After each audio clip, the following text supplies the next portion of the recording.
Set part 6। अब तक हमने देखा कि रात के अंधेरे में चुपके से सचिन देविका से माफी मांगने जाता है, लेकिन देविका कहती है, सचिन, मेरे लिए सबसे बड़ी चीज मेरा आत्मसम्मान है, इसलिए मैं तुम्हें माफ नहीं कर सकती। अब तुम यहाँ से जा सकते हो। देविका, एक बार मुझे मेरे बच्चे से तो मिलने दो, मैंने अभी तक उसे देखा भी नहीं है। कौन सा बच्चा सचिन? वही बच्चा जिसे तुमने और तुम्हारे बाप ने अपने घर के अंदर तक नहीं घुसने दिया। आज अचानक बच्चे की याद कैसे आ गई? देखो सचिन, चले जाओ यहाँ से। मेरे बच्चे के सामने और मेरे सामने फिर कभी मत आना। सचिन जब घर जाता है तो घर के सभी आदमी उसे डांटने लगते हैं। इतनी रात को कहाँ गया था सचिन? देविका से माफी मांगने। तुझे शर्म नहीं आई अपनी बीवी से माफी मांगते हुए? घर की इज्जत का कुछ ख्याल है कि नहीं? लेकिन चाचा जी, आखिर अपनी ही पत्नी से माफी मांगने में कैसी शर्म? लो जी लो, नवाबजादे पूछ रहे हैं कि कैसी शर्म। अरे मुझे अभी तक ये समझ में नहीं आता कि देविका तेरी पत्नी है या तू देविका की पत्नी है। जीजा जी, पति पत्नी एक समान होते हैं और माफी मांगने से कोई छोटा बड़ा नहीं होता। काश मैंने पहले अपनी पत्नी का साथ दिया होता। आज मैं आखिरी बार आपको समझा रहा हूँ कि आप सब भी अपनी पत्नियों से माफी मांग लो। देविका ने तो मुझे माफ नहीं किया, शायद माँ, चाची, भाभी और दीदी ही आप सबको माफ कर दे। सचिन सभी को समझाने की बहुत कोशिश करता है, लेकिन कोई भी उसकी बात नहीं सुनता। वहीं दूसरी ओर सुजाता के हाथ का बना खाना सारे गांव में फेमस हो गया था, तो उसने एक बहुत अच्छा सा होटल खोल दिया। देविका, मैं चाहती हूँ मेरे होटल की सबसे पहली ग्राहक तुम ही हो, क्योंकि तुम्हारी वजह से ही आज मैं अपना खुद का होटल खोल पाई हूँ। क्यों नहीं भाभी? लेकिन भाभी, आपको अब अपने होटल में ना सिर्फ इंडियन खाना बनाना है, बल्कि इटालियन, चाइनीज और फ्रेंच खाना भी बनाना होगा। सुजाता सभी औरतों को अपने होटल का खाना खिलाती है। खाना खाने के बाद कम्मो कहती है, अरे बहू, इतना अच्छा खाना तो मैं भी नहीं बना सकती।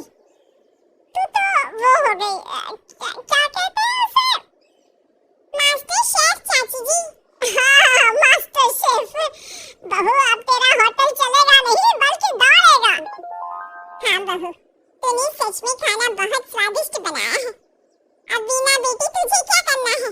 अपना बुटीक कब खोलेगी? मैं कल ही कर देती हूँ। दुकान और सिलाई मशीनों का सारा काम हो गया है और वर्कर भी आ जाएंगे। तो ठीक है फिर, अच्छे काम के लिए देर नहीं करनी चाहिए। देविका, मैं चाहती हूँ कि मेरी दुकान का इनॉग्रेशन तुम करो। आखिर तुम्हारी वजह से तो मेरा बुटीक खुल रहा है। अगले दिन बीना भी अपना बुटीक खोल लेती है। उसका बुटीक भी चलने लगता है। माँ, आजकल ना कस्टमर ज्यादा हो गए हैं।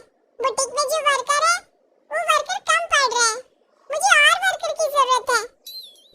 बेटे, गांव में तो तुझे कोई मिलने से रहा।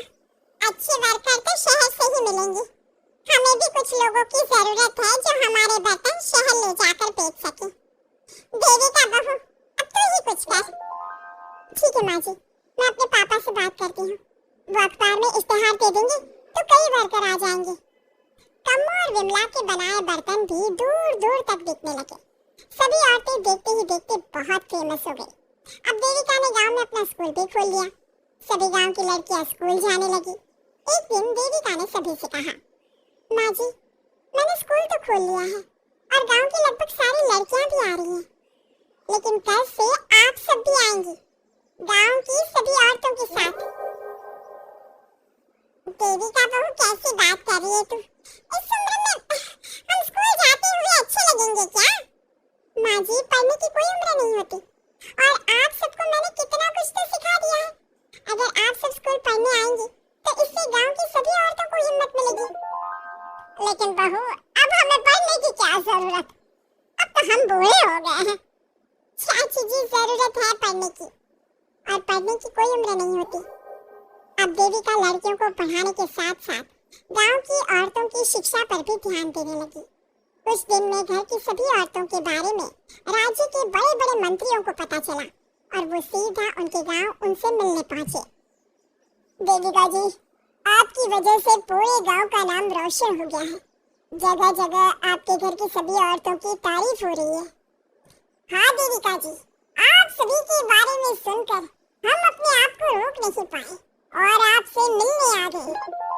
देविका जी, हम आपको और आपके घर की सभी औरतों को सम्मानित करना चाहते हैं और आपके स्कूल के लिए डोनेशन भी देना चाहते हैं।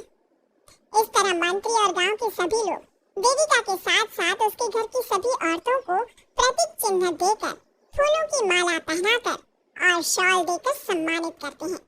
इसके अलावा देविका के स्कूल के लिए भी बहुत पैसा देते हैं। जिस पंचायत ने देविका के खिलाफ फैसला सुनाया था, उस पंचायत को अपने फैसले पर आज पछतावा हो रहा था। उधर घर के आदमियों की हालत और भी खराब हो रही है। बापू, चाचा जी, अब सचिन ने आपको समझाया था कि सबसे माफी मांग लेते हैं, तब आपने हमारी बात नहीं सुनी। अब देखिए, सभी का राज्य में कितना नाम हो रहा है। खुद मंत्री जी उनको सम्मानित करने आए हैं।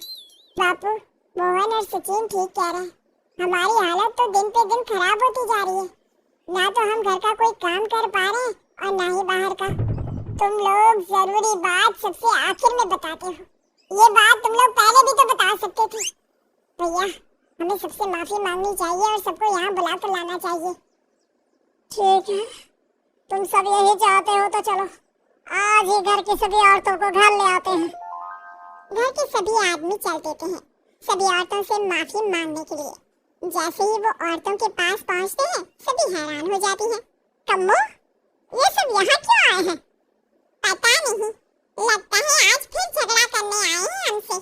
अगर आज कल्याण ने मुझे कुछ बोला तो इसे छोड़ूंगी नहीं मैं भी नहीं छोड़ूंगी मोहन जी को। ना इनका भरता बना तो मेरा नाम भी सुजाता नहीं। शांत रहो आप सब, देखने तो दो क्या कहते हैं। सभी आदमी अपनी अपनी पत्नियों से माफी मांगते हुए कहते हैं, कम्मो मुझे माफ कर दो, मैं तुम्हें घर ले जाने आया हूँ। तुम्हारे बिना घर बहुत सुना लगता है विमला, घर चलो। सुजाता, मैंने जो भी तुम्हारे साथ किया उसके लिए मैं बहुत शर्मिंदा हूँ। मुझे तुम्हारी और तुम्हारे हाथ के बने खाने की बहुत याद आती है। तुम मेरे साथ घर चलोगी ना? वीना, वो घर मेरा नहीं तुम्हारा है और मैं नहीं चाहता कि तुम मेरी वजह से अपना घर छोड़ दो। इसलिए अपने घर चलो और हम सबको माफ कर दो। अपने पतियों की इस तरह माफी मांगने से सभी औरतें अपने पतियों को माफ करके उनके साथ जाने को तैयार हो जाती हैं। लेकिन देविका घर आने से मना कर देती है। सभी औरतें उसे समझाती है, देविका बहू, अब घर जाने में क्या दिक्कत है? मान तो ली सबने माफी। देख तो सचिन भी कितना शर्मिंदा है। हाँ बहू, हमारी लड़ाई तो यही थी कि ये हमसे माफी मांगकर इज्जत के साथ घर ले जाए। अब घर चलने से तेरी शादी बच सकती है। चाची जी, मैं पहले भी बता चुकी हूँ, अब दोबारा से फिर कह रही हूँ, मेरे लिए शादी से बड़ा है आत्मसम्मान। आप लोगों की शादी आपकी मर्जी से नहीं हुई है, लेकिन मेरी शादी मेरी मर्जी से हुई है। इसलिए शायद आप लोगों को फर्क नहीं पड़ता कि आपके पति ने आपके साथ क्या किया। और मुझे इस बात से बहुत फर्क पड़ता है कि मेरे पति ने मुझे अपने बराबर नहीं समझा और इसलिए मैं उसे माफ नहीं कर सकती। देविका, मैं अपने बर्ताव के लिए बहुत शर्मिंदा हूँ। तो जिंदगी भर शर्मिंदा रहना। और हाँ, आप सब इनके साथ जाना चाहती हैं तो जाइए, लेकिन मेरी एक बात हमेशा याद रखिएगा, शादी सिर्फ एक रस्म होती है। इस रस्म में पति और पत्नी बराबर के हिस्सेदार होते हैं, ना कोई छोटा होता है और ना कोई बड़ा। इसलिए यदि आपका पति आपको सम्मान दे तो बदले में उसे सम्मान दो, नहीं तो वो जैसा करे आप भी वैसा ही करो। देविका सचिन के साथ नहीं जाती है और अपने बेटे के साथ वहीं रहने का फैसला करती है। अब वो न सिर्फ अपने गांव बल्कि हर जगह जाकर महिला शिक्षा और उनके अधिकारों का प्रचार करती है। हमारे प्यारे दर्शकों, हमें कमेंट करके जरूर बताएं कि देविका का ये फैसला आपको कैसा लगा और हमारी कहानी सास का घूंघट आपको कैसी लगी। इसी तरह की मजेदार कहानी सुनने के लिए हमारे चैनल को सब्सक्राइब जरूर करें।